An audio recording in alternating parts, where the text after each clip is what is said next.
Hey guys, what's up?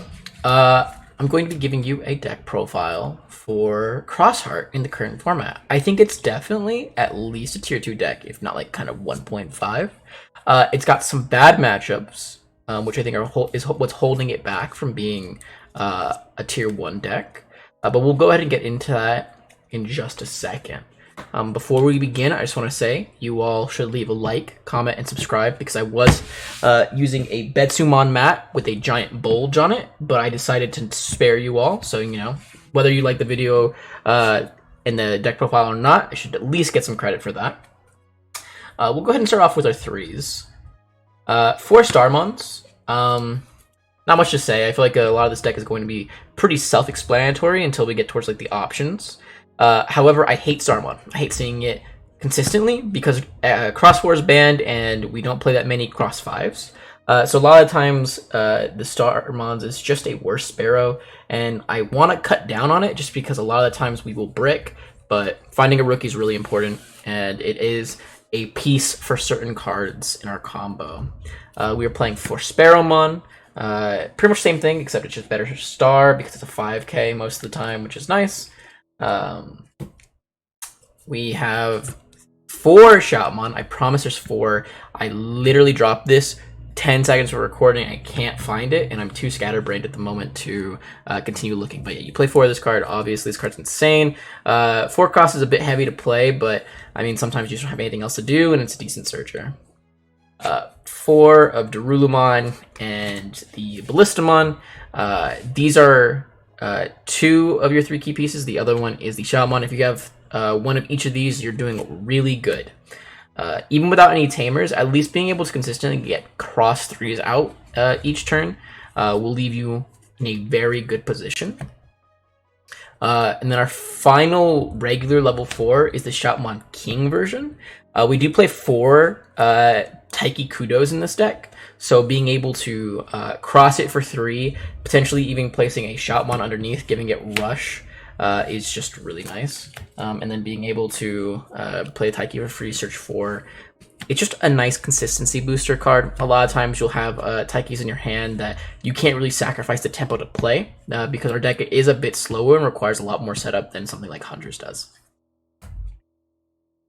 Next up, we've got 4 cross 3s, cross 4, and 2 cross 5s. To explain these ratios a bit, cross 4 just makes sense. One of the best, if not the best, cross, being able to get so much advantage as well as allow you to swing in multiple times in a turn for 1 memory is really good. Cross 3, again, search, really nice. And that's all I really need to say. It's also really easy to make because finding those 2 pieces is usually easy. You play 12 of them, so you only need to see 3 of the 12. And then the cross 5s, I've found are a bit bricky. I'm not sure if I want to play it at 3 or at 2. A lot of times you'll see this in your hand and you're upset, which is never something you want to feel, just because this requires so many different pieces. However, I have had games where I drop a cross 5 on like turn 2, and it just wins me the game. The reboot blocker is really good for defense, as well as the main thing being the security attack +1 is insane. It's also got a pretty big body, so it will beat anything with 11k or less in security as long as it's got the Darulumon underneath it, as well as piercing, so it'll be able to get most things because it's a fucking strong level 5. Putting this to the side. Up next, we've got our last 2 Digimon in the deck. 2 level 6 Mervamon. So this is the OTK strategy. I've seen a couple people play cross 7s in this slot, and cross 7 definitely helps in certain matchups. However, I just love getting 3 swings out at any point because your deck is really good at getting a bunch of like little guys out and then swinging really quickly. By like turn 3 on average, or so your turn 2, you'll be able to have at least 2 checks done.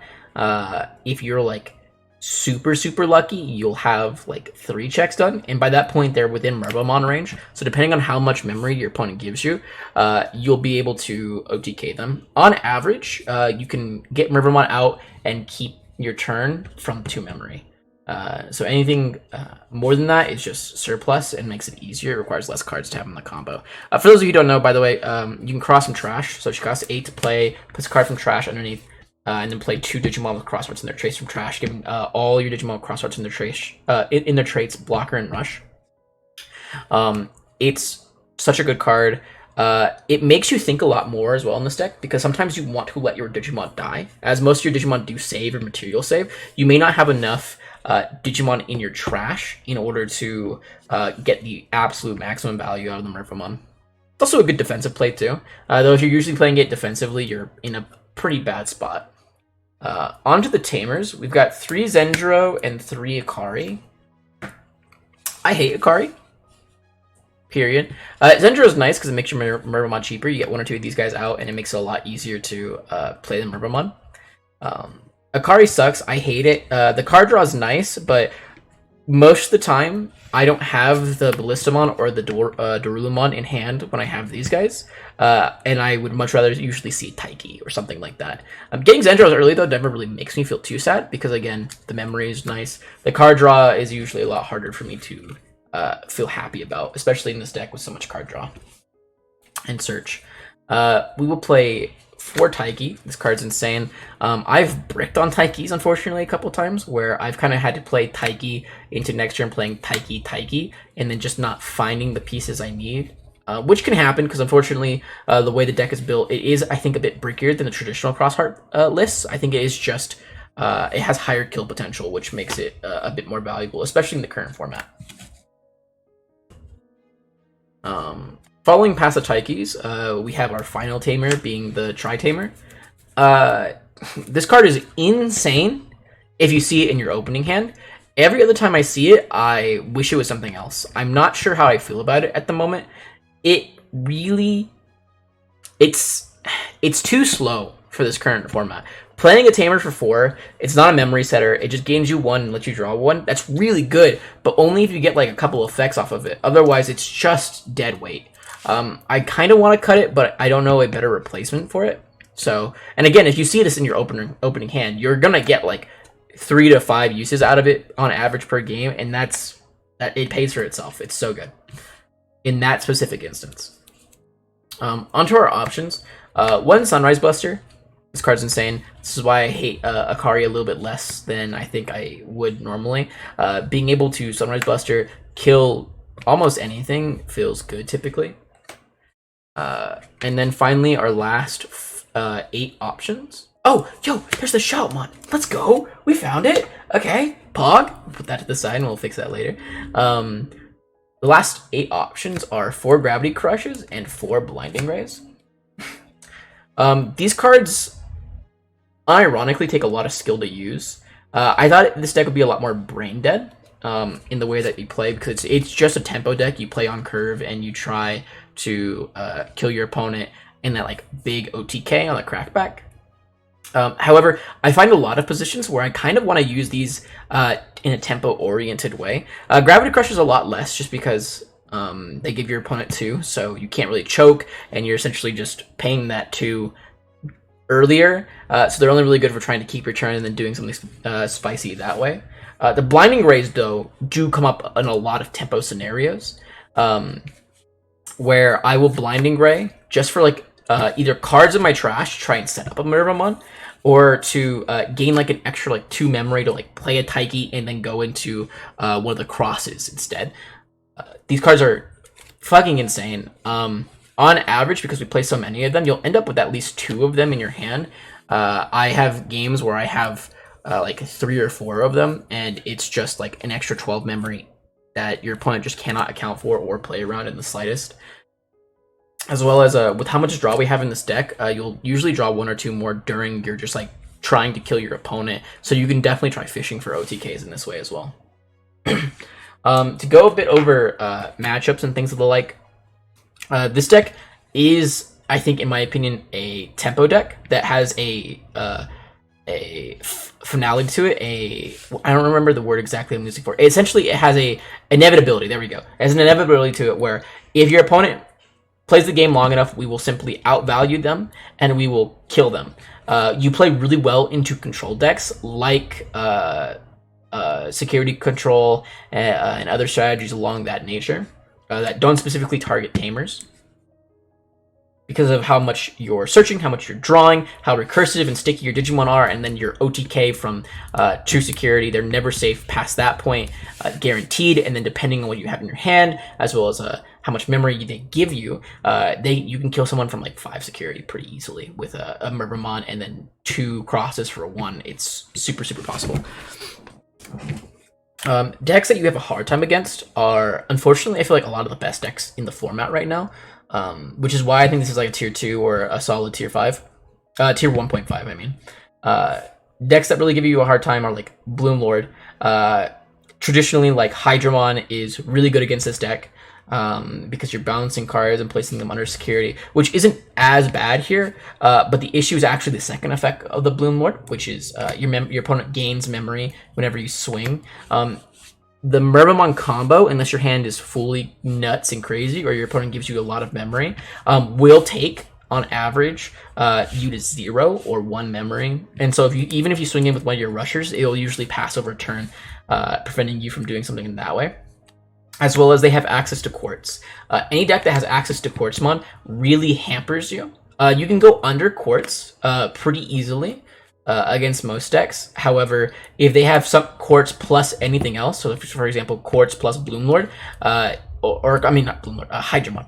Quartz plus Hydramon usually kills you. Usually that in of itself is an unbreakable lock that your opponent can kind of just sit on and slowly chip you down with the Quartz, because you'll have so many cards on the field. They'll usually trash 1 to 2 cards as well from themselves, so on average like 2, and be able to push for game within 1 to 2 turns depending on how much aggro they've been able to get out.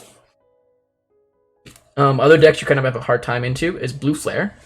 I really underestimated how much speed Blue Flare gained with the EX 4 cards. Having another set of Metal Greymons really just makes it so that way they can consistently kill you on like their turn 2 or their turn 3, depending on how crazy their hand is. Being able to swing into your security for rush, unsuspend because of the amount of bodies you'll just have on board naturally.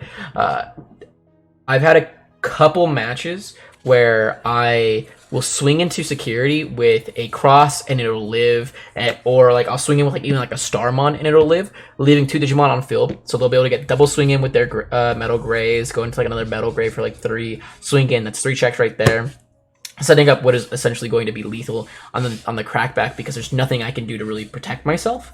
Mervamon, it will always be able to get stunned, as well as will the Digimon that she plays out, because they have no sources, and then same goes for any lone Ballistamon. So that deck will really easily pierces through your shields, as well as is more aggressive than you are, which is a shame. Your only real hope against that deck is that they either brick in some kind, or they just miss out on their tamers. If they miss out on their tamers, they have to play a lot more conservatively, which is nice. I can't think of any other decks that give you explicit problems. Let's see.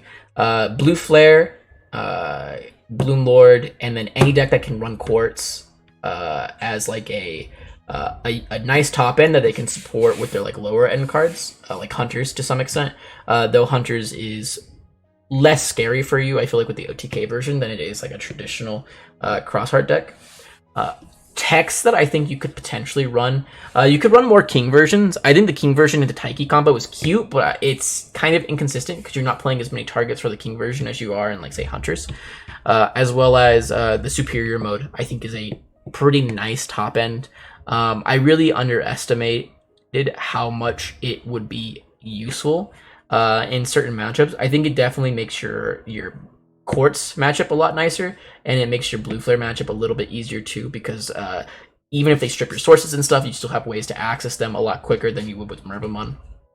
So if you're looking to pick up this deck, I would suggest maybe experimenting a bit with Superior mode. I also have the eggs. I mean, it's just 4 Pikmon. There's nothing too spicy there. But yeah, thank you guys so much for watching the video. Yeah, that's it. Hugs and kisses, boys.